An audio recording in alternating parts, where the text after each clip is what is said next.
Hey guys. Tonight we journey somewhere soft, slow, and soaked in the scent of wood smoke and wet earth. You're standing just beyond the bamboo gate of an old Vietnamese village. Long before traffic lights or karaoke machines. When time moved with the roosters and rested with the moon. Around you are rice paddies still hushed with morning fog. Chickens pecking half-heartedly at the dirt.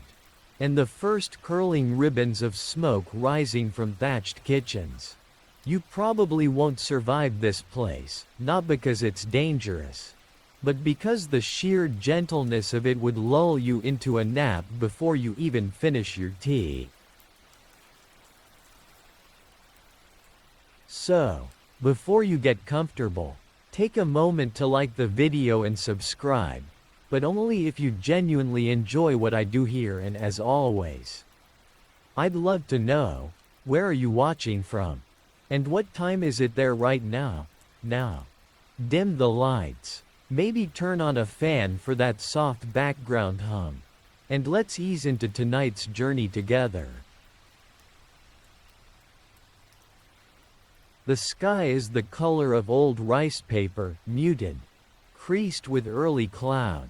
You step over a cracked clay threshold onto the village path, soft with red dust. The smell of damp earth and cold ashes fills your nose, along with something sharper, burning rice husks from a cook fire someone just stirred back to life. Roosters crow like they've just remembered who they are, each one louder and more self-important than the last. A chorus of them ripples over the hamlet, bouncing off the tiled eaves and bamboo groves. Some villagers groan, some chuckle, a few, already awake, cluck softly to their chickens and scatter handfuls of grain like it's the most natural motion in the world. A dog yawns, stretches, and wags its tail once before curling back up under a pile of kindling. Smoke rises from every second rooftop now, thin columns that blend into the morning fog. The homes are humble but sturdy, woven bamboo walls, wooden frames, thatched roofs weighed down with clay pots or bricks to keep them from flying off in storms. The smell of nook mam, fermented fish sauce, mixes into the air. Unbothered by the fog, it's breakfast time, though not everyone eats it hot. Leftover rice from the night before, maybe, sprinkled with sesame salt or reheated with water into a humble porridge. Someone's boiling sweet potatoes in a soot-stained pot. Another is mashing morning glories with garlic and oil in a stone mortar. The rhythmic thunk echoing through the alley. Children run past you barefoot, laughing as they chase a tired-looking duck. An old man with sun-wrinkled hands is already trimming beetle leaves. His teeth stained red from decades of chewing. He nods once as you pass. It's not a greeting, it's just life, nudging forward. In one courtyard, a woman feeds a clay stove with bamboo slivers while her baby dozes in a reed basket tied to a rafter. The fire flares briefly, her eyes narrow, then the flames settle. You walk past a banana grove where dew still clings to the wide green leaves. One leaf shivers, sending droplets down like silver tears. Frogs startle, leaping from puddles like tiny jade statues come to life. There's no sense of rush here. No clocks. Just the rhythms of need and nature. A thin rooster, previously silent, jumps onto a low wall and lets out a confident crow. It sounds hoarse, like it's trying to catch up. Historians still argue whether rural Vietnamese villages of this era functioned more like miniature kingdoms or extended families. The truth, probably, was both. Social bonds wove tighter than any net. Aunties weren't always blood relatives. The blacksmith wasn't just a tradesman. He might have been the village's unofficial poet too. Or the matchmaker when it suited him. Everything has a purpose, even the weeds, even the leaky ladle hanging on the doorframe. You glance down a side path and see a boy carrying a bucket almost half his size. He wobbles, steadies, and trudges forward without complaint. A water buffalo bellows in the distance, more irritated at the chill than anything else. It's not a loud place. It's not silent either. The sounds here are textured, layers of life laid gently over one another. Wooden sandals clacking, a clay pot rolling, a baby cooing, then hiccuping, and the ceaseless chorus of frogs and insects, like nature's own lullaby playing on loop. This is just the beginning. The day hasn't even warmed up yet, but the village is already steeped in routine, in habit, in comfort, the kind of comfort that doesn't rely on luxury, just the predictability of chores and seasons, of firewood stacked in the same place, of feet that know where to step even in the dark. You take a deep breath. The air tastes like smoke and river. A few more roosters crow. And with that, the village is officially awake. You trail along a narrow path behind a house shaded by a jackfruit tree. Its massive fruits hanging like green armored lanterns. The air grows warmer with each step as the sun pushes through the fog, turning puddles into little steam vents and bringing the scent of damp hay to the front of your nose. Your feet make soft squelching sounds on the packed earth. No one bothers with shoes yet. Not until the mud dries. Nearby, a woman is already sweeping her front yard with a broom made of bundled twigs. She moves with practiced swipes, barefoot and calm, pushing leaves, ash, and chicken feathers into a neat little mound. She doesn't look at you, but she hums, a soft, wandering melody with no beginning or end. A child imitates her beside the gate, his broom half his height and nowhere near as effective. On the other side of the lane, a man sharpens a sickle with short, scraping strokes. He sits on a low stool and spits occasionally, the way someone might when deep in thought. His fingers are stained with something green, beetle or grass or both, and a worn straw hat shields his face from the strengthening sun. Breakfast is ending. The scent of boiling rice has faded. Now, the air is touched with sweat, fish brine, wood smoke, and banana leaf. A neighbor calls out across the fence about a missing chicken. Another responds, blaming a dog that may or may not exist. No one's angry. It's all part of the morning chorus. In a small garden behind one home, a woman tends to her herbs, lemongrass, mint, perilla, and something you don't recognize. She snips leaves with tiny scissors and pats the soil gently. like a mother soothing a child back to sleep. A clay jar nearby catches water from a bamboo spout. The splash is rhythmic, hypnotic. Villages like this one weren't built for grandeur. They were made for practicality. Historians still argue whether the layout of these hamlets was more influenced by feng shui or sheer necessity, proximity to water, shade, and fields often mattered more than invisible energy flows. Still, you'd be surprised how many doorways faced exactly the direction of the morning sun. A rooster hops up onto the stone wall beside you.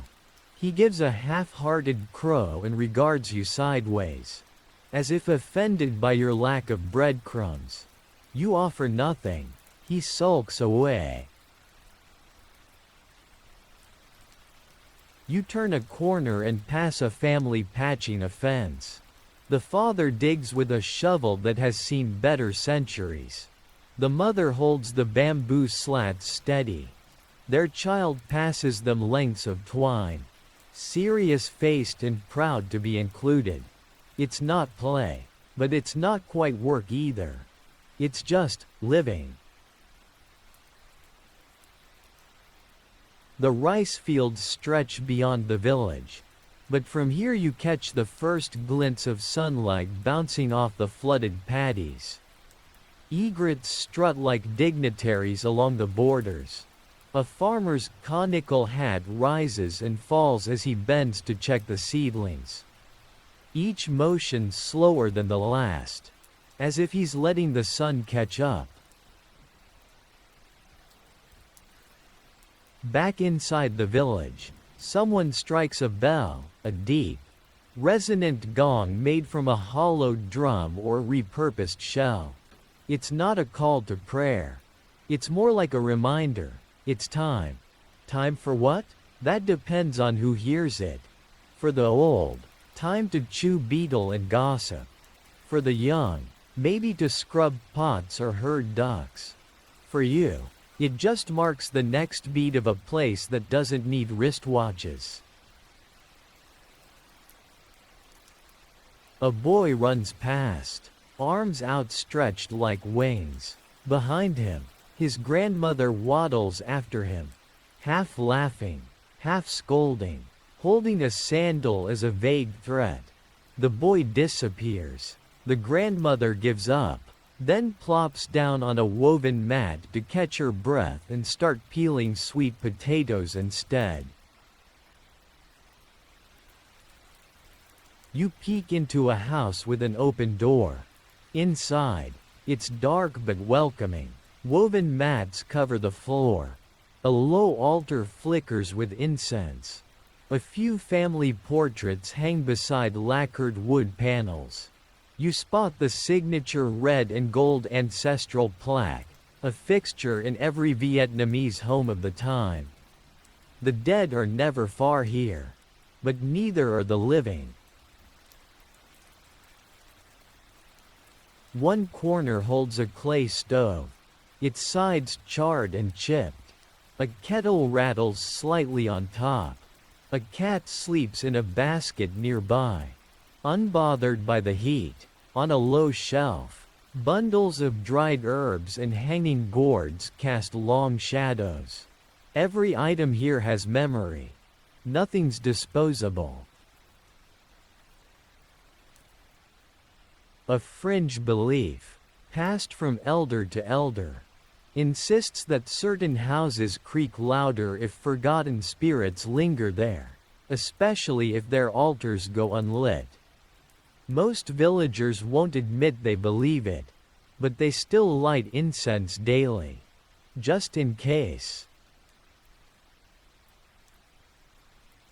Outside again, a wind picks up, stirring the banana trees into a soft rustle.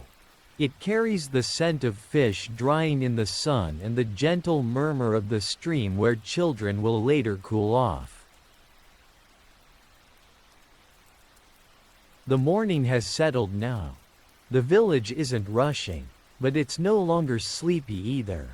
It's awake, present, alive in a way that doesn't demand attention, but rewards it all the same. And just as you think this moment might stretch forever, a duck quacks too loud, a toddler bursts into tears, and someone laughs so hard they nearly drop their basket of eggs. And the day goes on. You follow a narrow dirt path flanked by bamboo groves and the occasional heap of discarded coconut husks. A cicada screeches overhead, a reminder that by mid-morning, the heat will settle in for the day like an unwelcome guest.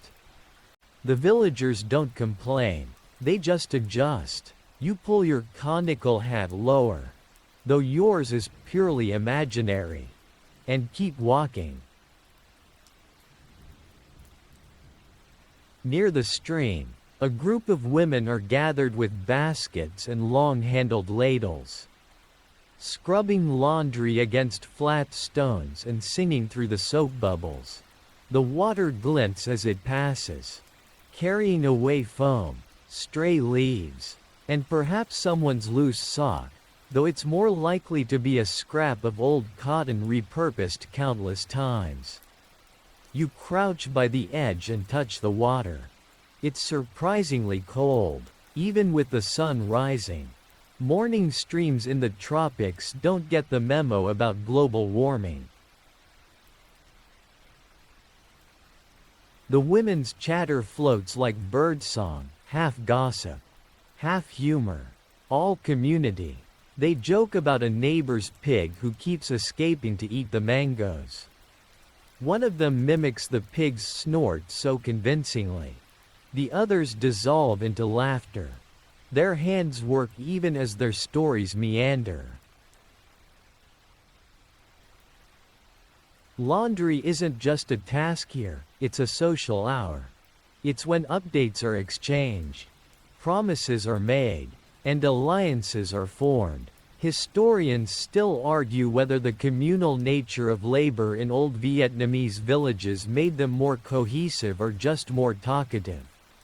Either way, no one here works in silence unless they're sulking. A little upstream, someone is filling clay jars with water, carefully, steadily. Each jar is heavy enough to be a workout. The boy tasked with carrying them back home doesn't look thrilled. He adjusts the bamboo yoke on his shoulders, glances around to make sure no one is watching, and then grimaces through the first few steps. You don't envy him. Nearby, on a shaded rock, an elderly man sharpens a knife with a rhythmic scraping sound. He doesn't look up as you pass, but he mutters something that sounds like a poem. Either that or a very passive-aggressive comment about the ducks stealing his morning papaya. You decide not to interrupt. The ducks, for their part, are thriving. They clatter through puddles with wet feet and louder opinions, pecking at anything vaguely edible. A toddler chases them with a stick, squealing with joy. It's not clear who's enjoying the game more, though the ducks are clearly losing. You pass a thatched roof house with a small stand in front, banana leaf parcels piled neatly, each tied with string. A woman behind the stand offers one with a grin. You take it, unwrap it, and discover sticky rice with mung bean paste. Sweet, dense, and exactly what your morning needed. She waves off your thanks like you're being dramatic. It's just breakfast. The market area isn't far now. It's not a market in the grand, bustling sense. It's more like a cluster of woven mats, overturned baskets, and strategic patches of shade. But it has everything: herbs, fish, beetle leaves, dried anchovies, sticky candies wrapped in old newspaper. A man hawks frogs from a net. Another sells honey from a gourd. A woman fans flies away from a tray of grilled pork. You pause at a stall selling trinkets, bronze rings, carved combs, beads made from broken glass. The seller, a girl no older than 12, explains their origin with elaborate stories. This ring was found under a banyan tree struck by lightning. This comb once belonged to a ghost who haunts rice paddies during harvest moon. You nod along, entranced. You buy the ring. Of course you do. Across the lane, a man with a long pole balances two baskets. One side holds greens, the other live crabs. He walks with the steady grace of someone who's done this since he was smaller than the pole. Every few steps, he shouts his wares. You hear him again 5 minutes later.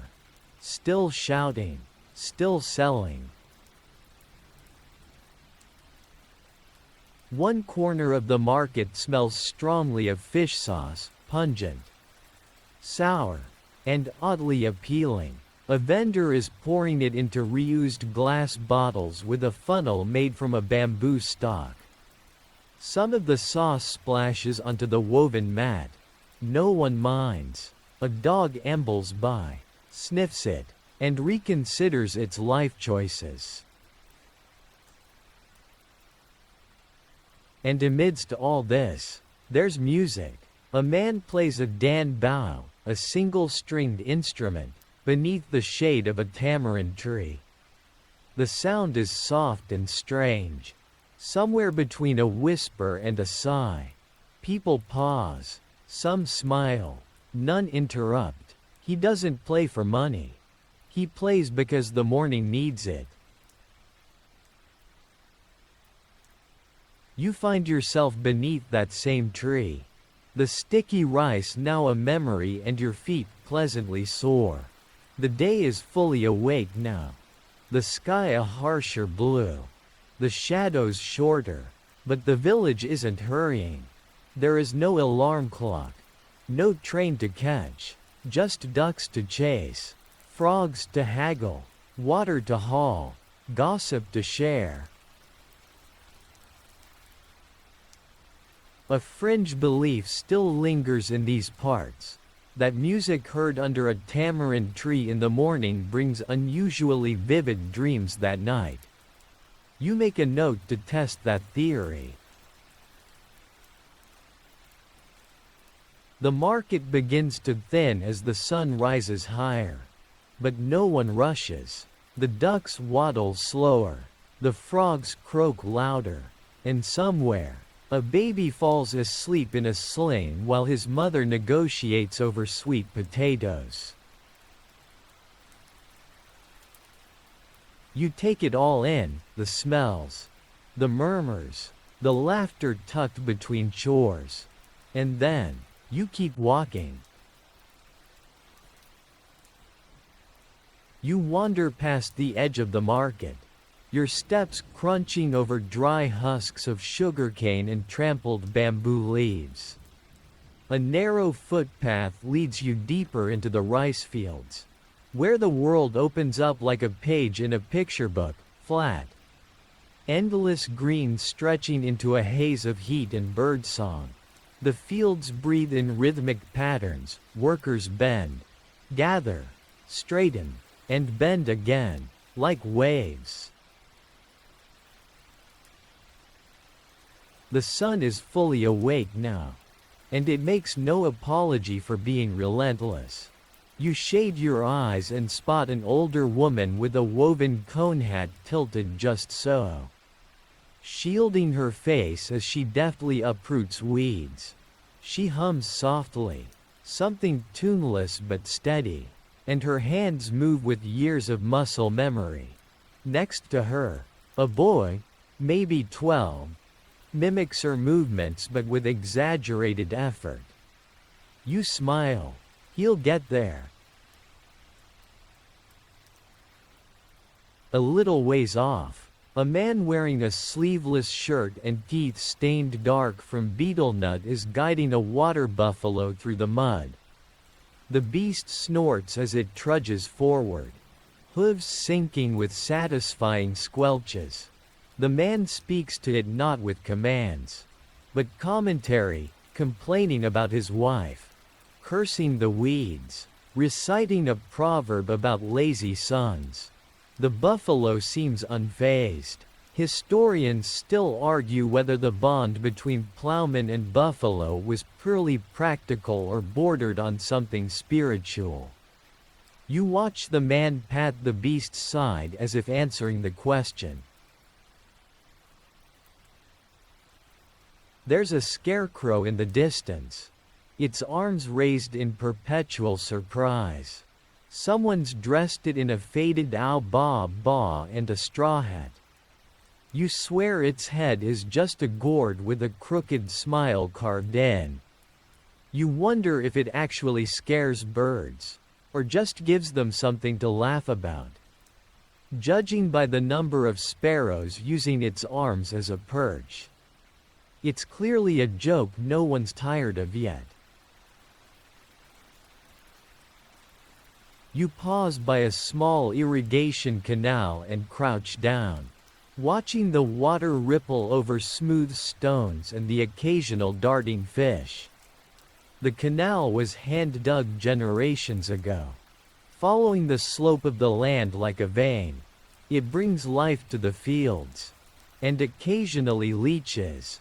The farmers ignore both. A group of children runs by barefoot, holding dragonflies tethered to strings. It's not cruel, just oddly meditative. They crouch low in the rice and release the insects one by one, cheering as they flit away, strings trailing like ceremonial ribbons. One kid tries to catch a frog and falls into the mud instead. He emerges grinning, his face smeared, triumphant. You remember when falling in mud felt like winning.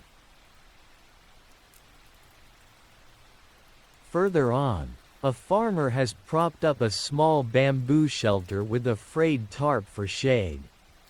Inside, a kettle sits over hot stones, steaming gently. You're invited to join, of course. No one's a stranger in a field like this. You sip hot green tea and nod politely as the farmer explains, without being asked, how the new irrigation schedule is smarter than the old one.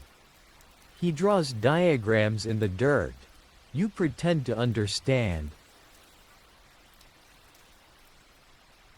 The breeze carries with it the scent of grass, damp soil, and faint traces of wood smoke. Overhead, egrets circle and dip. Every so often, a loud shout erupts from one end of the field, usually to scold a runaway buffalo or to warn someone of an impending dung pile. Communication here is efficient and loudly affectionate. You help for a moment, or at least pantomime helping, gathering a small bunch of rice stalks, mimicking the rhythm you saw earlier. Your bundle is pathetic, but no one mocks you. A nearby farmer gives you a nod, the kind that says, "Nice try," without words. You grin and bow slightly. Because why not? The heat intensifies. Somewhere behind you, a drumbeat starts, soft and slow, signaling lunchtime. Not everyone has watches, but everyone has ears. The workers begin to gather their tools, tie up bundles, and stretch backs that have been bent for hours. A few carry bundles of stalks balanced across their shoulders like miniature yokes. The line of them walking homeward looks like a procession, slow, grounded, beautiful. You trail behind them, your shoes, or pretend feet, caked in dried mud. As you exit the field, you look back. It's hard to tell where one person's work ends and the next begins. The field is stitched together by everyone's hands. And that stitching holds more than rice. Along the edge of the village, near a bend in the path, sits an old shrine, tiny, almost hidden, a ceramic incense holder blackened with ash, and an offering bowl with 3 mangoes and a half-burnt candle. The locals still honor the land spirits, or perhaps just the ancestors who were good at weeding. The line blurs.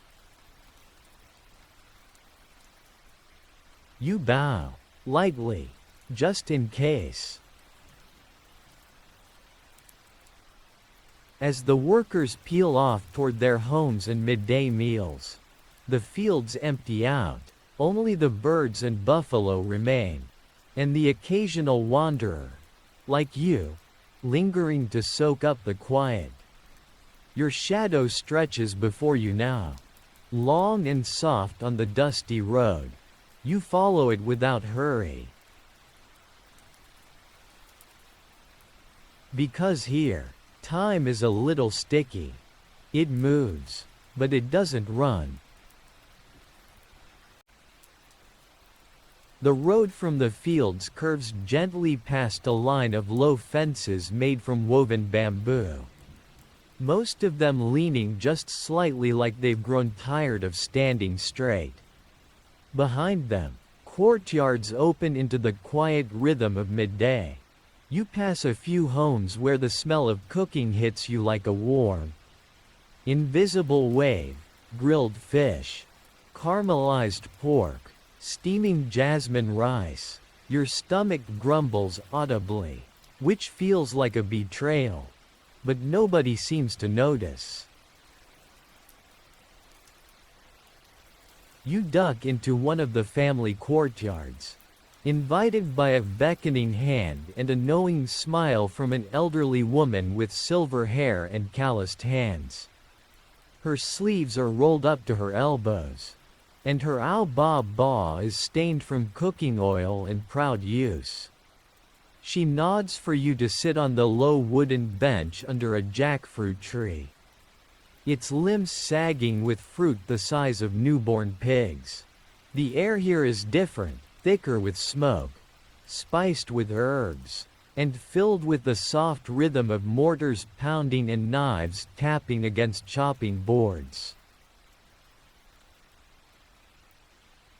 Inside the kitchen, a detached hut, half wall open to the air, a girl no older than 14 stirs a clay pot with intense concentration. Her sleeves are damp, and a cat rubs against her leg, hoping for scraps. The fire flickers under the pot, and steam curls upward, catching the light like incense smoke. You ask what's cooking, and they answer all at once: Gun Chua, Teat Ko, Rao Muong Zhao Toi. Your brain can't keep up, but your nose is in heaven. There's a boy crouched near the fire fanning it, cheeks puffed with the effort. He makes a game of it, grinning like a conspirator every time he fans a little too hard and ashes fly. You try once and nearly smoke everyone out. They laugh kindly, and you surrender the fan with exaggerated defeat. The rice cooker, if you can call it that, is just a blackened pot on a bed of red coals. Someone lifts the lid, and the hiss of escaping steam is almost musical. A rooster struts by like it owns the yard. It probably does. The meal comes together quickly, as if by choreography. Dishes are brought out and laid onto a low tray, no plates. Just communal bowls. You're handed a pair of chopsticks, worn smooth from years of use, and warned with a wink not to be slow or you'll miss the best bites. You take that seriously. As you eat, conversation flows around you. It's not loud, but constant, teasing, storytelling, the occasional argument over whether the mango tree needs pruning. One man insists he once saw a cobra slither into the banana grove and no one believes him. Especially not his daughter, who rolls her eyes in a way that transcends time and culture. Historians still argue whether midday meals like this were more about food or connection. You decide it's both. The fish is tender. The broth is sour and sweet in perfect balance. And there's chili in the air and on your lips. You cough once. They laugh again. An older man offers you a sip of rice wine. It's served in a chipped ceramic cup and smells like both fire and fruit. You brace yourself, sip, and feel it ignite your spine. You nod appreciatively. He grins like you've passed some invisible test. He doesn't say anything, just refills your cup with a solemn air, which might be a joke. Someone brings out a bamboo flute, and soon, music swirls with the aroma of jackfruit and frying shallots. It's not a performance, it's more like the yard itself has a song it sings every day. And you just happen to arrive during the chorus. You tap your knee in time, even if you don't quite know the beat. Eventually, the dishes are cleared, not by command, but by quiet habit. The older kids scrape leftovers into a bowl for the dogs. The women rinse things in rainwater collected in a clay cistern. The men wander toward the hammocks. As if by gravity, the hammocks creak gently under their weight, and one starts to snore within minutes. No one minds. You help sweep, though your technique leaves something to be desired. You're given the task of feeding the chickens instead, which mostly involves throwing rice and watching feathers explode in organized chaos. It feels like a fair trade. Nearby, a toddler waddles around without pants and with a stick of sugarcane in his mouth. He looks like a tiny emperor surveying his dusty domain. You wave. He stares at you like you owe him tribute. The afternoon heat presses down like a warm blanket, and the village slows with it. Even the insects seem quieter. You lean back against the jackfruit tree, full and drowsy, watching sunlight flicker through the leaves in lazy gold patterns. It's impossible to feel hurried here. Even time itself seems to have taken a nap. A dog rolls onto its side in the dust, tongue lolling. A woman sings softly as she picks herbs from a garden box. The baby emperor has fallen asleep with one arm around a chicken. Somewhere, a bell rings, sharp, metallic, purposeful. You're told it's for the afternoon market. You stretch, reluctantly, and rise, but you carry the weight of the meal with you. Not just in your belly, but in your chest. That kind of comfort sticks. You thank your hosts with a bow and a clumsy phrase or two. They wave you off with warm indifference, already absorbed in the next task. As you step back onto the road, you realize you've just lived something that will be hard to explain later.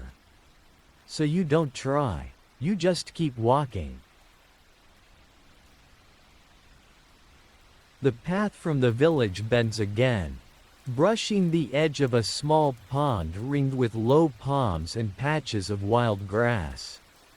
A water buffalo stares at you with philosophical indifference, its nose wet, tail flicking lazily at flies. You pause to admire its stillness, which radiates the confidence of something that knows it won't be rushed by humans, weather, or fate. Across the pond, a boy stands ankle deep in muddy water, casting a simple net in a wide arc. It lands with a soft splash, drawing little ripples across the greenish surface. He waits, hands poised on the rope. A frog croaks once. Unimpressed, the boy tugs, slowly, rhythmically, and pulls up a glittering catch of fish barely longer than your finger. He grins. You clap quietly. This pond, like many others, is both a food source and a community backdrop. It hosts weddings, bathing, impromptu games of water tag, and the occasional duck chase. Historians still argue whether such multi-purpose water spaces in old villages were officially regulated or simply understood through custom. Whatever the answer, the pond works like an outdoor living room, wet, messy, and entirely essential.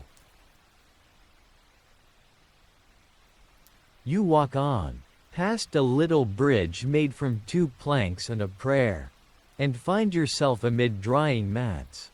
Big, rectangular reed mats, dyed in soft saffron and earthy reds, lie flat on the grass. They catch the sun like sails from a shipwreck. A woman with strong hands and sunburnt cheeks gestures for you to try rolling one. You crouch, knees popping like popcorn, and fumble with the edges. It folds like a sleeping snake, stubborn, but eventually obedient. The mats are used for everything: sleeping, wrapping produce, storing rice, even hanging over windows to block the harshest sun. One old man claims his was used in 3 weddings and wants to patch a hole in his roof. No one questions it. Farther along, under the crooked shade of a banana grove, a group of children plays a game you half recognize. It involves sticks, hopping, and shouting, possibly all at once. The rules change mid-game. A girl calls you uncle and demands you join. You try, you fail, they laugh, you laugh harder.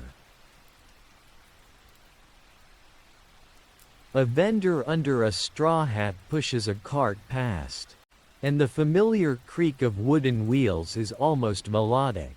You follow, drawn by the siren smell of fried something. The cart is stocked with bon chuoi chien, crispy fried banana fritters, and warm roasted peanuts in paper cones. You bite into one, and it shatters like golden glass. Sweet, greasy, perfect. You wonder how many you can eat before the kids start calling you fried banana uncle. Later, you find yourself seated again, this time under a tamarind tree with wide, brittle leaves that rattle like coins in the breeze. Nearby, a woman in her 60s trims a bonsai. Her hands are slow and sure, shaping not just a plant but, it seems, time itself. She tells you the tree is over 30 years old and used to belong to her husband. You ask where he is now. She shrugs. Gone to sell rice. Or heaven. It's not sad, just factual. One of her grandsons comes over with a handmade flute. It's out of tune, but played with the conviction of a court musician. You pretend it sounds beautiful. And he believes you. Confidence matters more than pitch. You sip cold tea from a chipped ceramic cup.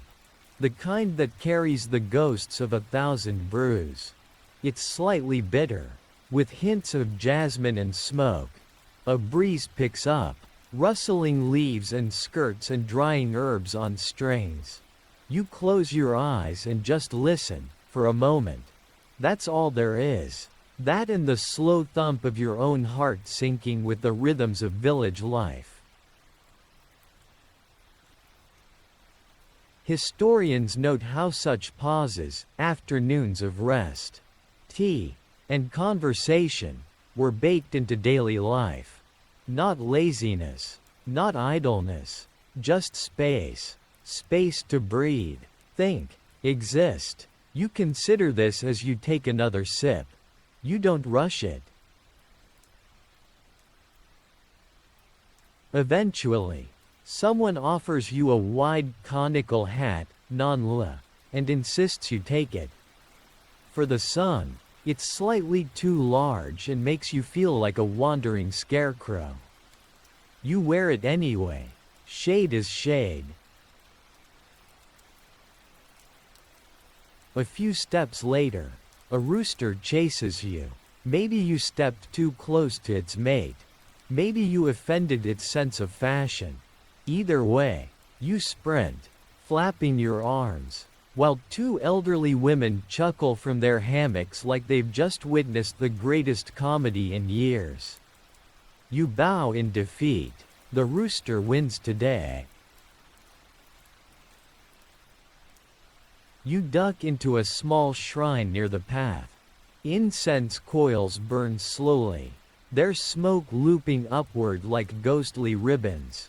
There's a tiny ceramic statue of Kwan Am, the bodhisattva of compassion, flanked by faded paper offerings and yesterday's fruit.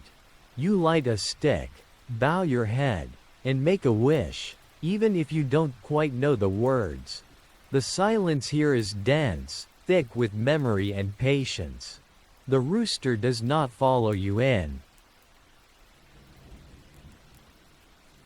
Outside, the sun tilts westward, painting everything gold. Shadows stretch across the courtyard tiles. Someone strums a dan tran, its strings twanging softly like a harp played by the wind. A boy draws shapes in the dust with a stick, lost in thought or just bored. A dog sleeps under the table, dreaming twitchily. And you? You keep walking, not toward anything, really, just onward. You drift farther from the village center, where the paths narrow and the chatter thins, replaced by the rustle of bamboo leaves and the occasional creak of a water wheel. Here, the fields begin, flat, green, and glistening, as though polished by the sky itself. You stop for a moment at the edge of a rice paddy, where the water mirrors the clouds, and feel like you've stumbled into another world. A pair of oxen plods past, their horns curved like old question marks, pulling a wooden plow that groans with every step. The farmer behind them calls out in a low, rhythmic chant, part instruction, part encouragement, part poetry. You can't understand the words, but the tone is clear. Keep moving, keep working, keep trusting the soil. You step carefully along a dike, sandals squelching, and pass a group of women in conical hats planting rice seedlings. Bent double, They move with a synchronized grace that puts modern yoga to shame. One glances up, sees you watching, and grins. Want to try? She asks. You do. You regret it immediately. Your rows are crooked, your back complains, and your hat keeps sliding over your eyes. The women laugh, but kindly, like mothers watching a toddler try chopsticks for the first time. The midday sun hangs high now, bleaching the colors from everything except the bright shirts of passing cyclists. One pedals by, balancing an entire bamboo cage of ducks on the back of his bike. The ducks seem unbothered, their heads bobbing like commuters on a bumpy bus ride.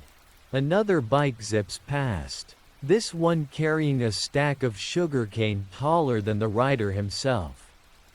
How it stays upright remains one of life's smaller miracles. Historians still argue whether these balance feats were learned or inherited.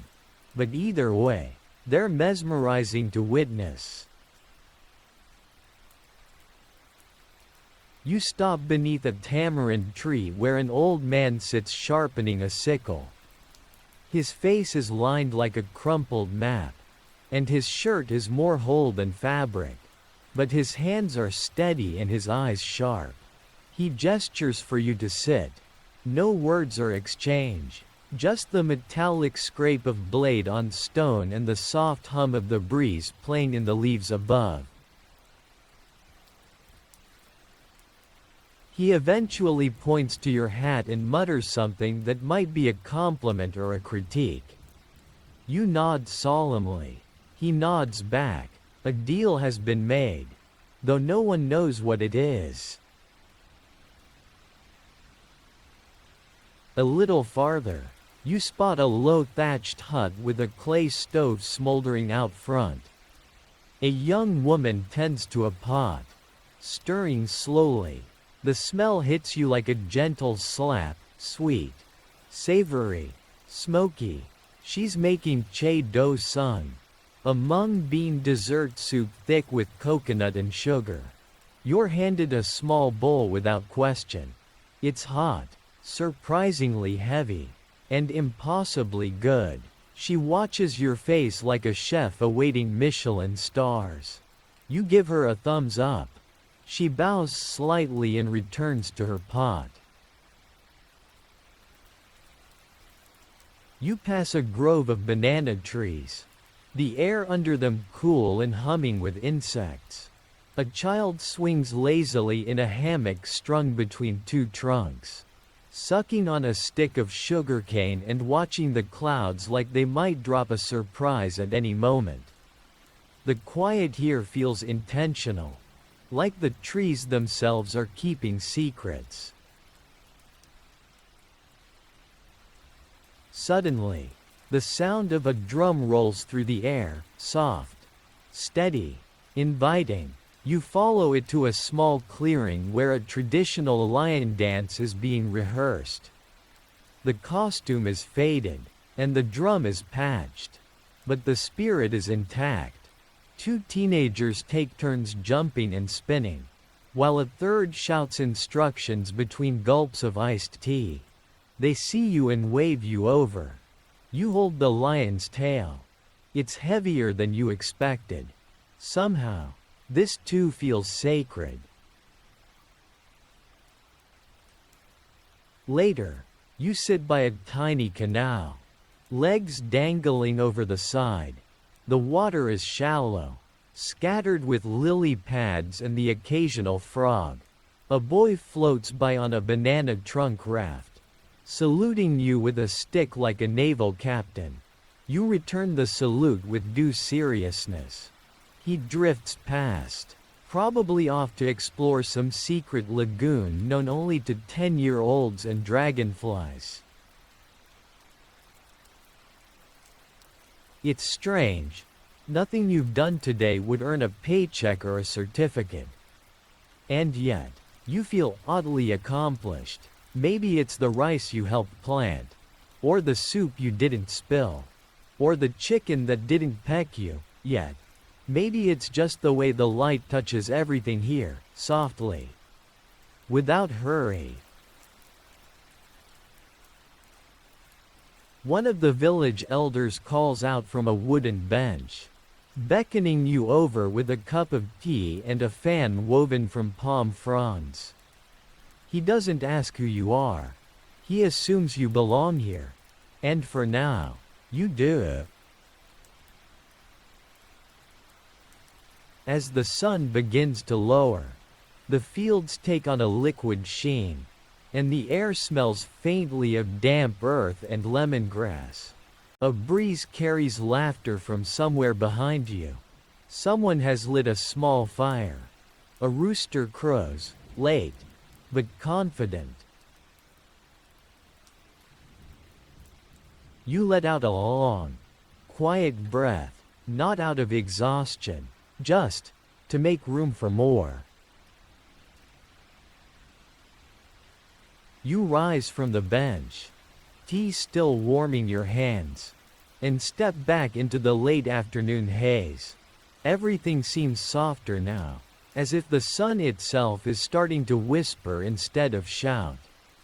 You wander toward the edge of the village, where the houses grow farther apart and the trees taller, casting long, dappled shadows that stretch across the dusty footpaths. Ahead, a pair of barefoot children chase each other around a water buffalo. The buffalo doesn't flinch. He's either used to it or deeply philosophical. One child climbs onto the beast's back and pretends to steer it like a warhorse, laughing wildly as they bounce with each lazy step.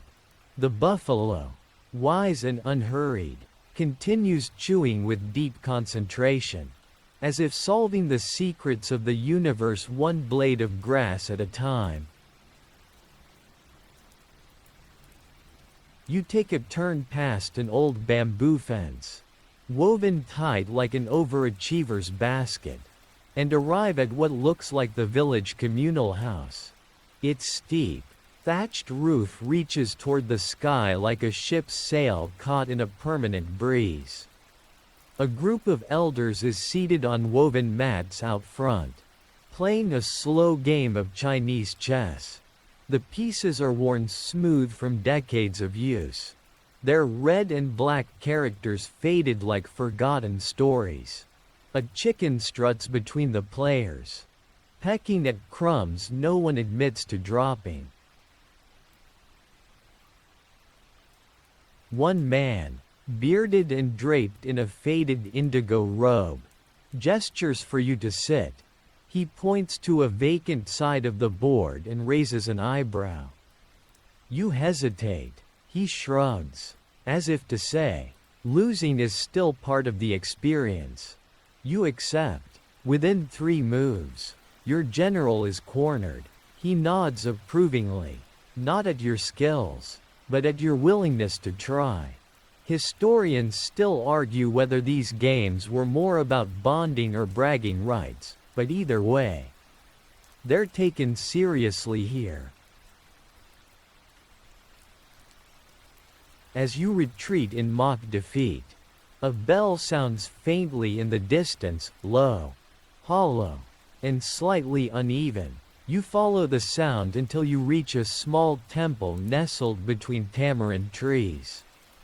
It's humble, no taller than a 2-story house, with faded wooden beams and incense curling from terracotta pots. You step inside. It smells like time itself, wood smoke, old paper, faint herbs. The air is warm and still, as if holding its breath. Inside, a monk in ochre robes sweeps the tiled floor with a bundle of bamboo reeds. He doesn't speak, he nods. That's enough. You kneel by the altar, where offerings have been placed, bananas, a bowl of sticky rice, a paper crane. You don't pray exactly. But you let your thoughts drift into the smoke. You ask for nothing. You offer nothing. It feels like balance. Outside the temple, the light has changed again, richer now. Tinged with gold, shadows stretch like long hands reaching for the horizon. You head toward a cluster of bamboo homes, where smoke begins to curl from cooking fires. A woman squats by a small clay oven, roasting banana leaves stuffed with sticky rice and peanuts. She hands you one, wrapped tight like a gift. You thank her, and she waves you off with a grin, already turning to the next batch. You wander on, peeling open your parcel.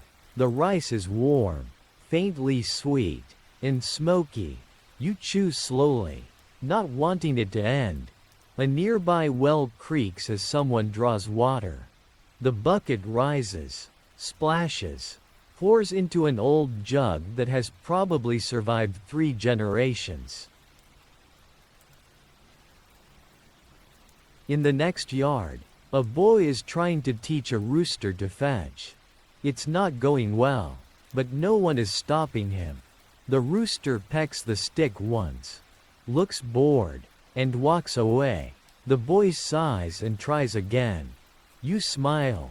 He will try all evening. And the rooster will never learn, but that's not the point.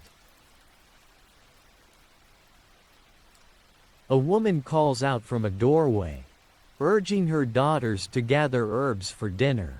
They trot past you with woven baskets and practiced efficiency, arguing over whether to pick basil or fish mint. You smell both in the air.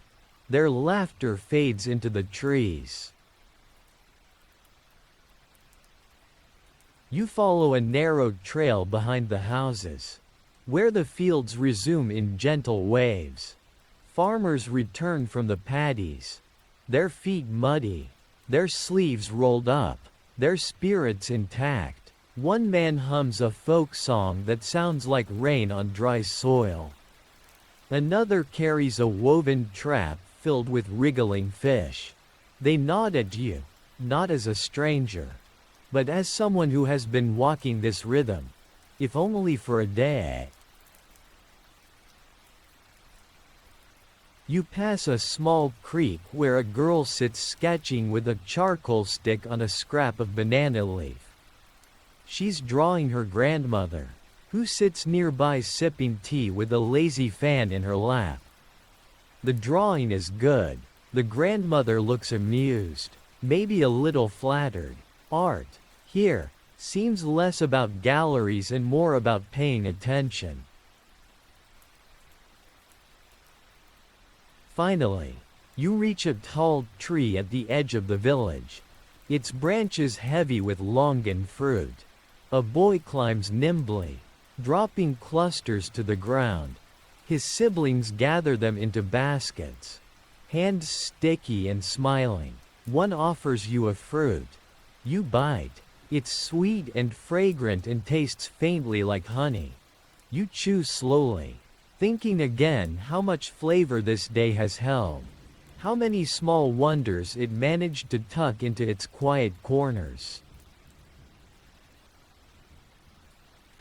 Above, the sky has begun to shift, burnt orange melting into rose. The first star blinks awake. Somewhere behind you, a bamboo wind chime sings a single, hollow note. You close your eyes. You open your eyes again to the gentle clink of clay pots being stacked. Evening, it seems, has finally arrived with its soft blue hush. Back in the heart of the village, the rhythm changes, the pace slows, footsteps soften, voices hush, the sky turns velvet, and the air begins to cool just enough to raise goosebumps on your arms. You pass a family setting their dinner on a low wooden table beneath a thatched awning. The light from an oil lamp glows golden on their faces. Dishes are simple but hearty: braised pork in clay pots, pickled vegetables, bowls of rice with tiny, fragrant herbs sprinkled on top. There's a plate of boiled eggs stained a deep brown from tea and spices. The smell makes your stomach growl in betrayal.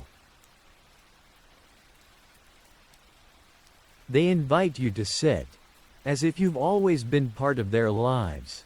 You do. They don't ask questions, and you don't need answers. A grandmother ladles soup into your bowl: light broth, bitter melon, soft tofu floating like sleepy clouds. Someone places a slice of mango on a chipped ceramic plate in front of you. You nod your thanks. The mango is ripe, perfumed, absurdly sweet. A little girl leans over and offers you a sticky rice ball wrapped in pandan leaf. She whispers that she helped make it. You say it's the best thing you've eaten all day. She beams and whispers she put too much sugar in by accident. You both laugh. Historians still argue whether village life like this was as peaceful as it looks in the records, or if these moments simply lived in between long stretches of quiet struggle. But here, now, under this sagging bamboo roof, with laughter and candlelight and the scent of star anise rising from a chipped clay pot, peace feels very real. The meal ends not with a grand gesture but with a yawn. The little girl curls into her mother's lap. The father leans back and cracks his knuckles, gazing into the trees as if they might tell him tomorrow's weather. You help clear the dishes, careful not to drop anything. The plates clink like lullabies. You step back out into the village and notice a change in the air. Smoke from cooking fires mingles with night blossoms. Frogs have begun their gossip in the flooded paddies, and a gecko clicks somewhere above your head like a mischievous timekeeper. You follow a path lit faintly by oil lamps. Most are homemade, a wick floating in fish oil, set inside a scallop shell or the hollowed cap of a bamboo stalk. The light flickers but never falters. Insects hum their approval. Further along, you reach a quiet clearing where a few teenagers sit cross-legged around a storyteller. He's ancient, possibly mythical. His beard is long enough to trip over, and his eyebrows have clearly declared independence from the rest of his face. He speaks in a slow, rhythmic voice, one that seems to curl through the air like smoke from a temple urn. You can't catch every word, it's an older dialect, but you understand enough. A tale of a rice spirit who once disguised herself as a farmer's daughter, only to vanish at harvest, leaving golden grains behind. There's a moral, probably, but it gets lost in your admiration of the storyteller's expressive hands. The way his fingers seem to pull words out of the air. Nearby, an old man sharpens a knife with a whetstone, not because he needs it tonight, but because that's what he does every evening. It's a sound you didn't know you missed, the rhythmic, sighing scrape of metal on stone, patient and precise. Children pass with bundles of firewood, smaller than usual now. The big fires are dying down. Only the soft embers remain. You spot a mother gently brushing her daughter's hair, entangling the day's knots with fingers that know every strand. The girl leans into her lap, half asleep already. You step into a small garden tucked between two houses. Fireflies drift lazily above the herbs. You breathe in the sharp scent of lemongrass, the musk of damp soil, and the faint sweetness of something flowering in the shadows. You sit on a low bench carved from jackfruit wood and let your shoulders fall. Above, a single bat flutters overhead. He's late for dinner, but no one's judging. You watch him spiral once, twice, then vanish into the dark like an ellipsis. In the corner of the garden, a boy plucks a dan tran, a Vietnamese zither with long strings and an almost whispering voice. He's not a master, not yet, but his hands are gentle and sincere. The notes float like mist, a lullaby not just for babies, but for the sky itself. Someone offers you a cup of warm rice wine. You accept. It's earthy and mild, more soothing than celebratory. The warmth travels down your throat and settles somewhere near your ribs like a sleepy cat curling in. You think again about the day, its endless small textures, its careful rituals, its polite silences. There were no fireworks, no grand monuments, no shouting declarations, just steam rising from bowls, dust stirred by bare feet, songs that hum rather than shout. You realize you haven't checked the time once. You can't even guess what hour it is now. Maybe that's the point. In the distance, a rooster crows, confused. Probably. You chuckle softly. A young girl nearby giggles at the same moment. You never knew shared amusement could travel without eye contact. The village exhales. The world turns. The air is velvet now, heavy with dew and the hush of an old village winding down. You follow the flicker of one last lamp, hung carefully on a bent bamboo pole outside a small stilted home. It sways slightly in the breeze, casting oval shadows on the packed earth floor. You duck your head and step quietly into the courtyard. Inside, a woman kneels on a woven mat, carefully folding a length of embroidered silk.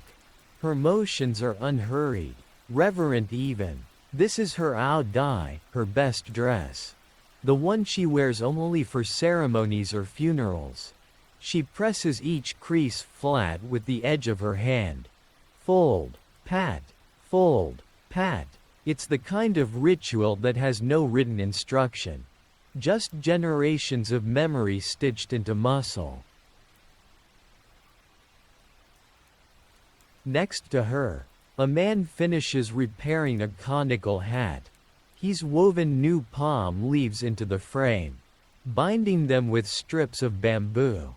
The hat's edge is lopsided, but it will hold for another season. He wipes his hands on his trousers and smiles like he's just outwitted a stubborn ox. You wander out back, where an elderly man is adjusting a trap set over a shallow ditch. He's not hunting anything dangerous, just frogs. Maybe a wayward turtle. He checks the trigger with a practiced hand and shakes his head with a quiet chuckle. Too clever, he murmurs, as if the frogs are mocking him. Maybe they are. Historians still argue whether these backyard rituals, hat mending, silk folding, frog catching, were survival strategies or just a kind of generational meditation. Either way, they were never wasted time. A child walks by with a ceramic bowl balanced on her head. Inside is a scoop of rice, a handful of sliced starfruit, and a pinch of dried shrimp. It's an odd combination, but she looks pleased with herself. You're tempted to ask for a bite. Down another path, two cousins whisper as they grind betel nuts for their grandmother. They take turns using a stone mortar, giggling as the red paste begins to form. One of them has stained fingertips from chewing already. You pretend not to notice. There's a smell you can't quite name drifting through the air. Smoke and citrus, maybe, or wood ash and wet earth. You breathe it in like it might tell you something important. Past a banana grove, a small group of elders sit cross-legged under a thatched roof, playing cards with palm leaf decks. Their game seems more gossip than strategy. One man slaps down a winning hand, but the others laugh as though he's just confessed a secret. Someone nudges you to sit. You do, and they deal you in without ceremony. You don't understand the rules, but you win your first hand, probably on purpose. A woman with silver braids clucks her tongue and calls you lucky water buffalo. It feels like a compliment. Overhead, the sky turns to indigo velvet. Stars begin to prick through. You tilt your head back and trace imaginary constellations, one shaped like a clay pot, another like a sleeping duck. None of them will make it into an astronomy textbook, but they feel real enough to you. Nearby, a mother wraps her infant in a thin cotton shawl and hums a lullaby that doesn't seem to have an end. Just a loop of sounds that circle back on themselves like winding rivers. The baby yawns without opening its eyes, as if it's been here before and already knows the tune. You rise and continue walking, your feet quieter now. The grass is cool under your soles. You pass a row of jars lined up neatly along a bamboo wall. Pickled mango, fish sauce, fermented tofu, something dark and gelatinous that might be plum syrup or might be a family secret. A soft thunk draws your attention. In the shadows, a boy practices archery with a makeshift bow and a quiver full of reeds. His arrows barely arc through the air before plopping harmlessly into a bale of straw. He nods each time, as if every shot is legendary. You applaud with two fingers tapped lightly together. He bows in exaggerated thanks. Farther along, a grandmother brushes white powder across her legs, a mosquito repellent made from crushed herbs and talc. It smells faintly of camphor and lemongrass. She catches your gaze and offers you a small clay pot of the mixture. Better than scratching, she says. She's probably right. The village cat strolls by. Not sleek or elegant, just content. He stops near your feet, sniffs your toes like he's weighing your soul, and then sits with a sigh that somehow echoes your own. You spot a teenage girl combing her long black hair beside a well. Her strokes are slow, dreamlike. She dips her comb into water between passes, sending tiny ripples dancing over the surface. Her eyes are closed. Maybe she's reciting poetry in her head. Or maybe she's just tired. Either way, it's a picture that stays with you. The night deepens. You return to the front of the village, where the largest drum sits beneath a straw awning. It's only beaten during the New Year or emergencies. Tonight, it's silent, but you lay a hand on it anyway, just for a second, and feel the cool tension of the hide. The heartbeat it holds in reserve. Then you sit beside it and watch as the last house douses its lantern. Darkness takes gentle hold. The crickets begin their lullaby in earnest now, soft, rhythmic, almost synchronized with the creak of a distant water wheel. You can hear it turning even from here, somewhere near the river that borders the far edge of the village. The water wheel doesn't power anything dramatic, just a simple bamboo lift that carries stream water into irrigation ditches. But its steady churn, like a wooden heartbeat, anchors the night. You take a slow walk toward it, guided by a narrow trail of crushed grass and occasional glimmers of fireflies. One lands briefly on your sleeve, then blinks twice and takes off again. In the half-dark, the path seems alive, breathing with each crunch beneath your feet. As you pass the edge of a garden, you catch the silhouette of a hunched figure moving between rows. An old man waters leafy greens using a split gourd bowl. His steps are slow, but his hands are sure. The vegetables are tidy in rows, morning glory. Mustard leaf, maybe a few rogue beans. He hums something between a prayer and a folk song. And you hum along, not knowing the tune. He pauses, notices you, and gestures toward a basket nearby. It holds today's harvest, 4 eggplants, a clutch of scallions, and a wild mushroom shaped like a folded fan. He doesn't speak, but he nods toward the eggplants like he's offering a gift or a joke. And it's up to you to decide which. Historians still argue whether these late-night gardening rituals were born from necessity or habit, or if they were just excuses for quiet, little pockets of peace stolen from the day's clamor. You continue toward the river.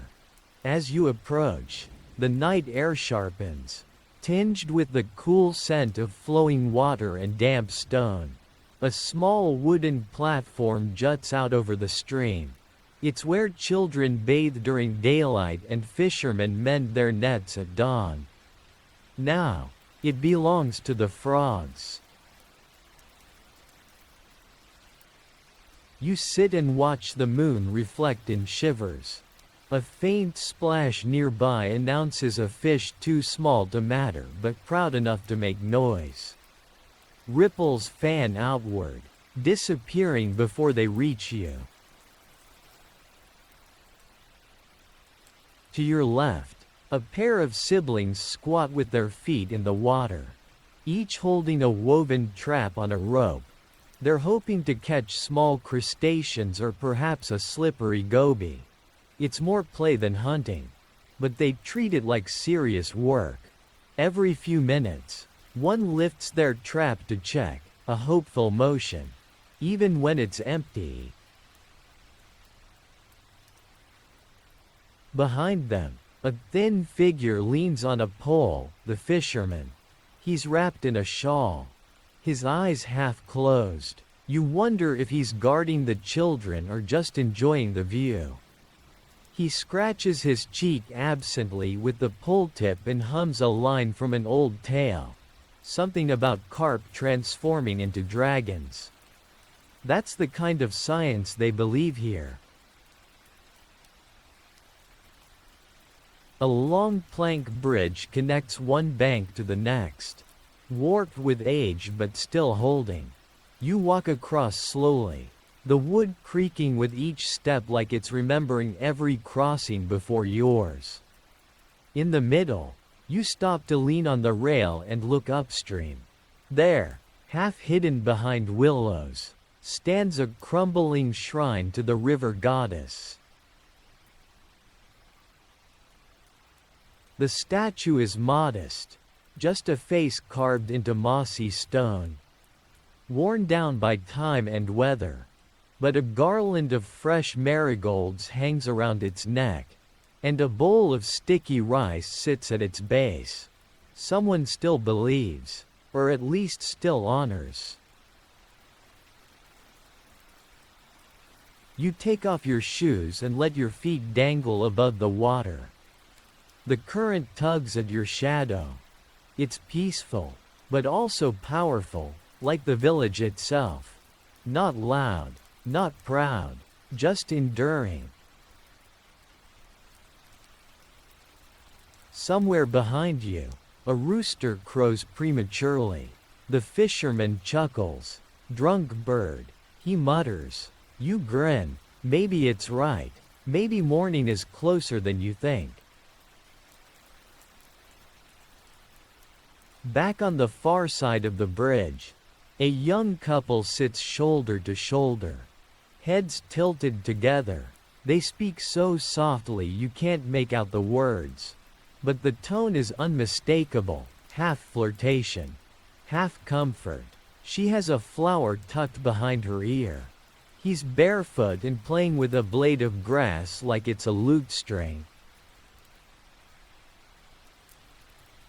Their laughter is private, but not secretive. It blends into the night like a lullaby made for two. You return to the riverbank path and follow it as it loops back toward the village center. You pass a stack of clay roof tiles and a bundle of bamboo poles waiting for some future repair job. They've been there for weeks, or years, or forever. Time bends in places like this. You pause at a small pen where a pig sleeps on its side. Snoring gently, a single chick perches on its back. Like a lookout, you want to tell someone, but no one would be surprised. Nearby, two women wash pots beneath a slanted roof. Gossiping quietly. They alternate between dunking tinware into a wooden tub and shaking their heads at someone you'll never meet. One of them stops to fan herself with a palm leaf.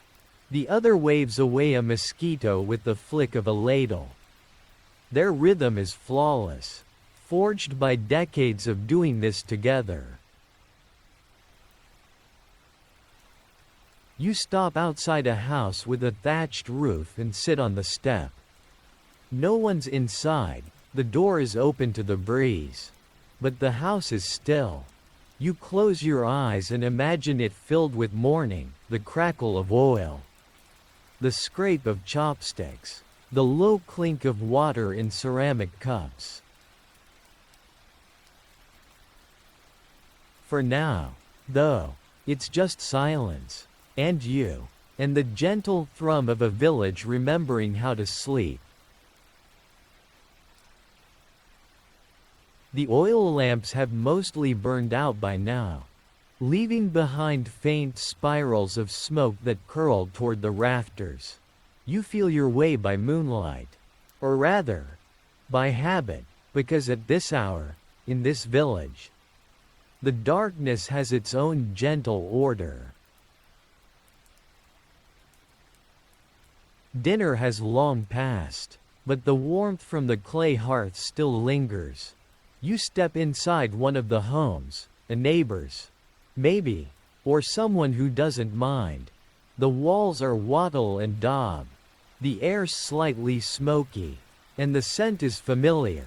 A mixture of fish sauce, burnt rice crust, and dried herbs tucked under the eaves. The family inside is settling down. A father ties up a mosquito net from its ceiling hook, letting it fall like a curtain around a grass mat. His youngest child lies curled up, already dreaming, thumb still tucked in his mouth. The mother hums a lullaby as she folds clothes, rough spun cotton. A little faded but neatly patched. The rhythm of her song is older than the house. You sit just outside, under the overhang.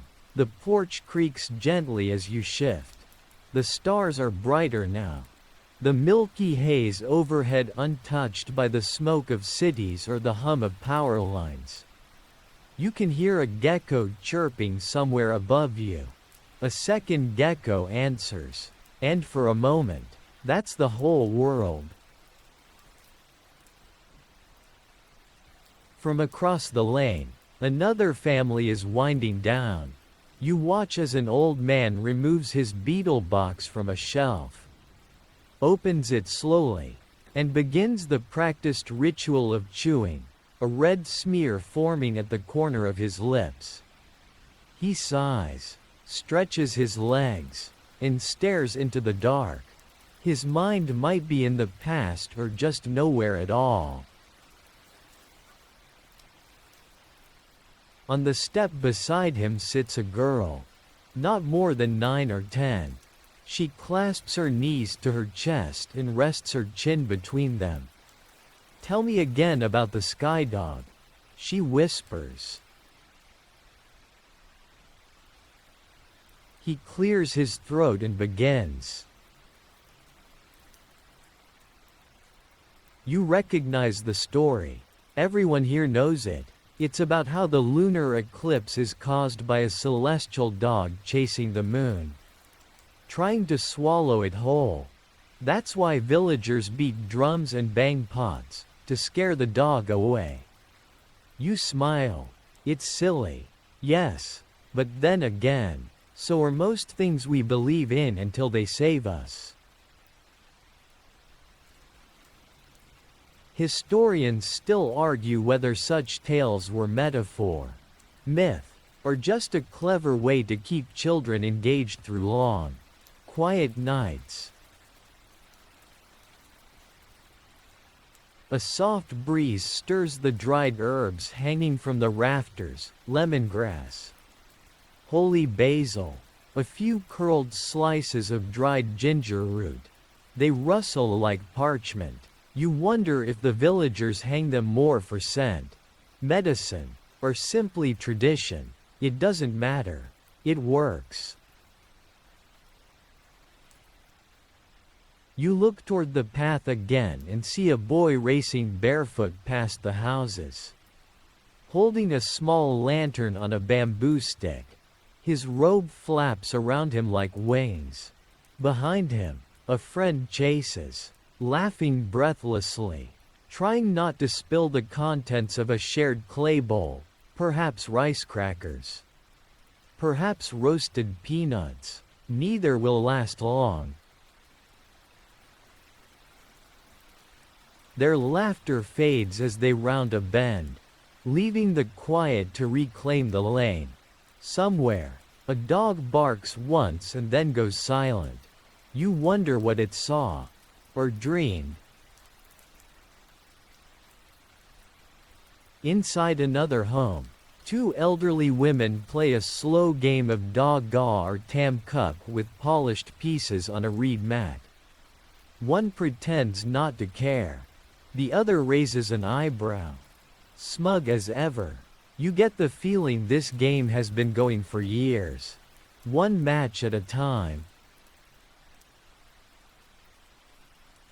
Nearby, a boy tunes a dan bao, Vietnam's one-stringed instrument, plucking it experimentally. The note wavers through the air like a mosquito. And then steadies. He plays a short melody. Someone claps. Then silence again. You lean back and look toward the village gate. Barely visible in the distance. A guard is dozing there on a rattan bench. Spear resting against the wall. He's more a symbol than security. This isn't the kind of place where much happens after dark. But it's comforting to know he's there. Just in case the moondog gets too bold. The night deepens. The temperature drops. A few villagers pass you with blankets draped over their shoulders. One woman balances a water jug on her head without using her hands. Another carries her baby tied to her back with a faded sash. The baby is asleep, mouth open, dreaming of something vast and formless. You make your way back to your own mat, wherever it is tonight, maybe the house you borrowed, maybe just beneath a jackfruit tree, with the leaves above whispering secrets. You lie down and pull a thin quilt over your legs. The stitching on the edge is uneven. Someone made it by hand. Probably decades ago. It smells faintly of smoke and jasmine. A frog croaks from the ditches. Crickets take up the rhythm again. You close your eyes, not to shut it out, but to invite it all closer. The village breathes in time with itself. A rhythm that has lasted for generations, unhurried, unbroken, unnoticed by most of the world. But now you're part of it. Just for tonight. You wake before dawn, not because of an alarm, but because of the rooster. Or rather, several roosters, all competing for the honor of being first. Their calls echo across the paddies like cocky brass trumpets, offbeat, unapologetic, impossible to sleep through. The air is still cool. Your blanket has slipped off in the night, and the mat beneath you is a little damp with dew. Somewhere nearby, a dog stretches and yawns. The sound of his collar jingling like a wind chime. He scratches behind his ear and then trots off on a mission only he understands. Inside the house, the kitchen stirs to life. You hear the unmistakable clatter of kindling being pushed into the stove's belly, followed by the cough of flame catching hold. Rice is rinsed in a wooden bowl. Water drips steadily onto the packed earth floor, leaving dark spots that quickly vanish. You roll to your feet and stretch, arms reaching toward the rafters. Your spine cracks in 6 places. That's the price of authenticity. In the courtyard, a woman in her 50s, though she might be 30, depending on how the sun's treated her, pours yesterday's tea leaves into a clay pot and adds boiling water. She doesn't measure. Her hands know the right amount. She lifts the lid once, sniffs, and nods. It's ready. She doesn't offer you any. That's not rudeness. That's just life here. If you want some, you get up and take it. The tea is bitter, smoky, and slightly sour from the reused leaves. But it's warm, and in this moment, warm is all that matters. By the gate, you hear the first voices of the day. The early risers. They talk about yesterday's rain, the state of the paddies, the stubborn cow that won't stay tethered. It's not gossip, just communal calibration. If someone's sick, this is how the village knows. If someone's pregnant, this is how the village really knows. You head toward the communal well. The path is narrow, hemmed in by fences woven from split bamboo. Ducks eye you with suspicion. A child stares openly until his grandmother calls him inside. A goat bleats like it's just remembered a joke. The well is old. How old? No one remembers. Its rim is lined with moss, and the pulley creaks with every bucket drawn. You join the rhythm, hauling up the morning's water. Your arms complain, but your hands don't drop the rope. You wash your face in cold splashes, blink against the sting, and feel your mind sharpen just enough. Behind you, a group of girls begin sweeping the path with palm leaf brooms. They don't speak. The swish swish swish of the brooms says enough. Dust rises, hangs in the air like morning incense, and then drifts away on the wind. You return home with your bucket, water sloshing slightly onto your feet. Someone's already preparing breakfast. You smell grilled rice cakes, egg wrapped in mustard leaves, and a pot of congee bubbling with fish sauce and slices of sweet potato. Historians still argue whether such breakfasts were a luxury of the fortunate or a daily comfort across villages like this. Recipes were passed down by taste, not parchment. You sit down cross-legged on a reed mat and accept a bowl. It's hot enough to burn your tongue, but you don't mind. You chew slowly, tasting each ingredient like it's a puzzle. A piece of dried shrimp, a dash of black pepper, a memory you didn't know you had. The woman across from you breaks off a piece of sesame rice cracker and dips it into her bowl with practiced ease. She notices you watching. You chew like a northerner, she says, and then bursts into laughter. You're not sure if that's an insult or a compliment, but you laugh too. It's safer that way. Out front, someone's lighting incense at the household altar. The smoke curls upward, a silent invitation to the ancestors. A little rice, a few coins, a wedge of fruit placed carefully on the lacquered tray. The offerings are humble, but the gesture is rich with meaning. Back by the well, a child has found a toad and is showing it off like a trophy. The toad, to its credit, appears unimpressed. The village is now fully awake. Chickens strut. Children chase each other barefoot across the courtyards. Mothers shout half-scoldings that sound strangely musical. Metal basins clatter as laundry begins. The day stretches open like a palm. You sit with your bowl and spoon, watching it all unfold, not as an outsider, not as a historian, just as someone lucky enough to have a seat in this story.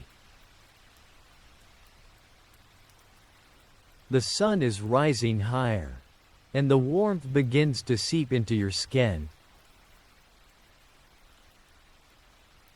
And breakfast, somehow, tastes even better under this sky. The sun rises with confidence now, shedding the morning's gentleness for the white glare of purpose. You shield your eyes and step out into the courtyard, where life continues its unspoken choreography. There's no schedule taped to a wall, no bells, no whistles, and yet, everyone knows what comes next.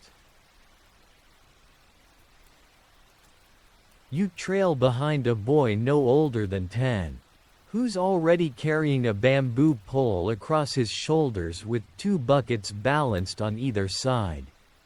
He wobbles slightly, but he doesn't spill a drop. His walk is careful, almost ceremonial. That water will wash vegetables, rinse rice, or boil into tea, and he treats it like treasure. You follow him to the back garden, or what passes for one. It's less a manicured patch of greenery and more a living pantry. Rows of morning glory vines twist around sticks. Sweet basil grows in wild, fragrant clusters. Chili plants glare up at the sun like they're daring it to get hotter. The boy pours the water, slowly, like he's apologizing to the soil for waking it. He glances at you once but says nothing. He doesn't need to. You're part of the landscape now. In the shade of a jackfruit tree, a woman sits weaving a new fish trap. Her hands move so fast you half suspect they're being powered by memory alone. The thin bamboo strips slide and bend, hissing faintly with friction. She hums a tune you don't recognize, something old, without words, just rhythm and wind. Gonna flood soon, she mutters. You glance up, startled. The sky is blue, but she doesn't mean now. She means eventually. She means prepare anyway. That's village wisdom for you. Equal parts fatalism and foresight. Behind her, a chicken hops up onto a wooden stool and promptly lays an egg with a noise that sounds suspiciously like triumph. The chores take on a rhythm.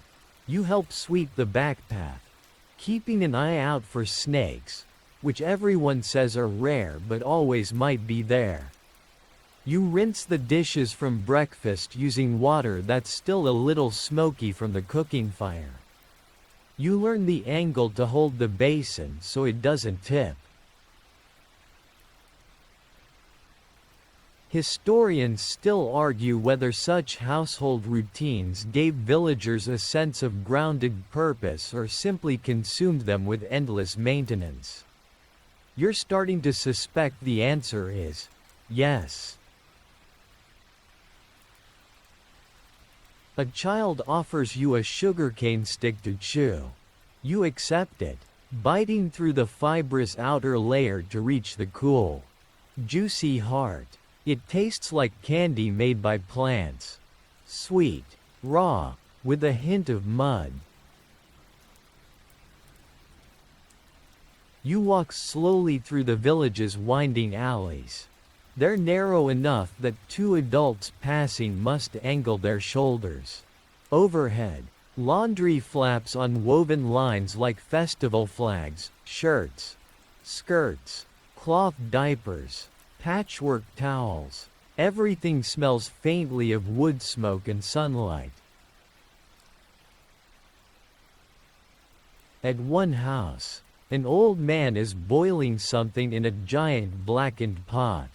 You peer in and see cassava roots, white and starchy, bubbling in salted water. He catches your eye and grins, pointing to his toothless mouth. Soft, he rasps, like clouds. You smile back and make a mental note to try some later. Past the edge of the houses, the jungle starts up again. Bamboo forests whisper secrets to each other in the wind. You hear birds you can't name. And somewhere in the distance, the rhythmic clack of a farmer harvesting reeds. You pause beside a small shrine tucked beneath a banyan tree. The incense is still smoldering. And the offerings, sticky rice, a can of soda, 2 cigarettes, tell you all you need to know about what's sacred here. Old spirits, and little comforts. Suddenly, there's a shout, not urgent, but excited. You follow the sound to a small pond, where a boy has caught a frog the size of a mango. He holds it up like it's a trophy, beaming.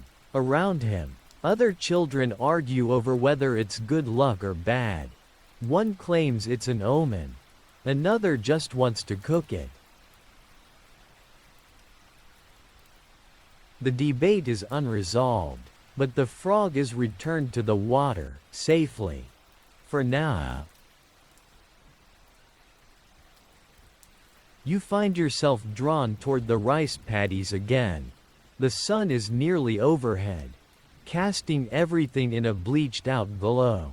The paddies stretch endlessly, green turning to gold where the grains are beginning to ripen. A water buffalo lumbers by, swishing its tail like it's too dignified to care. Its handler, barefoot, sun-browned, hat tilted, walks behind it silently, like a shadow with intent. You crouch and touch the rice stalks. The grains are tiny and hard. They'll be ready in weeks, maybe less. You remember hearing someone say that the entire village runs on the rhythm of rice. It isn't just food, it's time, wealth, ceremony, identity. You rise, brushing dust from your knees.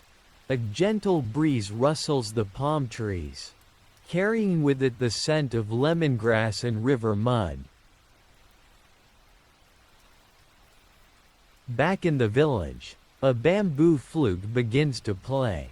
The sound is soft, circular, almost hesitant. You can't tell where it's coming from. And it doesn't matter. It's just part of the afternoon now. As you make your way back to the house, you feel the heat in your bones and the calm in your chest. The village hasn't changed in decades, maybe centuries, and it doesn't need to. It knows what it is. And now, so do you. The final hours of the day begin quietly. The sun hangs low, gilding the tops of palm trees and thatched roofs in warm amber. You walk slower now, as if the air itself has thickened, or maybe because your mind has finally synced with the rhythm of the village. There's no rush, never was. You settle beside the grandmother again, the one from this morning, who's still seated near the cooking fire. She hasn't moved much, but her hands have. Now they're peeling green papayas into ribbons with a knife that looks older than both of you combined. She hums an old lullaby that doesn't ask to be remembered, it just is. Always there. A toddler runs by holding a rooster like it's a teddy bear. The rooster, miraculously, doesn't protest. Dinner smells begin to layer the air, fish sauce caramelizing in clay pots. garlic crackling in lard, sticky rice steaming inside banana leaves. There's an unspoken agreement that meals at this hour don't require formality, just presence.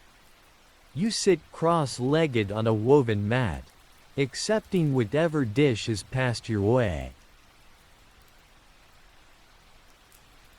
Tonight, it's duck eggs stewed in coconut juice, water spinach sautéed with garlic, and a broth so simple it tastes like memory.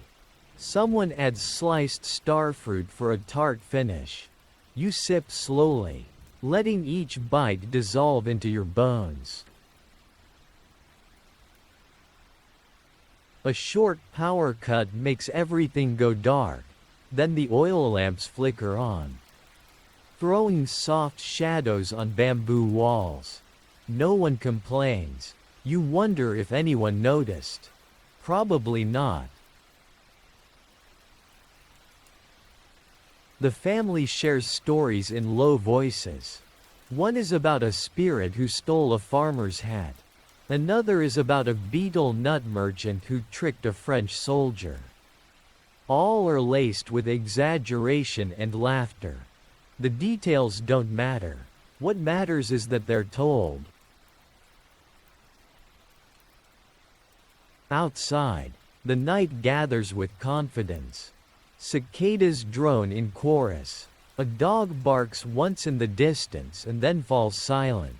You hear the rustling of trees, the creak of an ox-cart wheel, and the hushed conversations of couples walking home beneath the moon. The mosquito net goes up again. You crawl beneath it, rolling onto the mat and folding your arms beneath your head. Someone's laid out a small fan made of woven palm fronds next to you. You wave it lazily once, then abandon the effort. It's not hot anymore. Through the open window, you catch a glimpse of fireflies blinking in the garden. Little flickers of light that rise and fall like breathing. You imagine them as floating lanterns, guiding dreams through the night. Historians still argue whether old Vietnamese village life was hardship disguised as harmony, or harmony disguised as hardship. Tonight, it just feels like peace. You hear footsteps outside, measured, slow, familiar. Someone walking the perimeter, as if guarding not just a home, but a way of life. The final candle burns low, its flame wobbling in the breeze like a tired dancer. You close your eyes, letting the stillness seep in. There's no noise now, no light, no thought. Only the gentle swell of sleep. And now, the village exhales. You lie still beneath the mosquito net, listening to the hush of night deepen.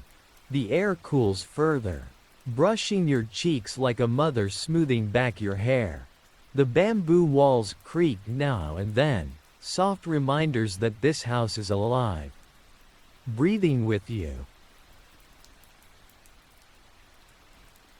The sky outside is a dome of indigo, scattered with faint stars. A thin crescent moon rides low, casting no shadows, only the idea of light. Far off, you hear the sleepy hoot of an owl and the rustle of something in the brush, maybe a cat, maybe a spirit, but it doesn't matter. Nothing here wants to harm you. Everything is too tired, too gentle.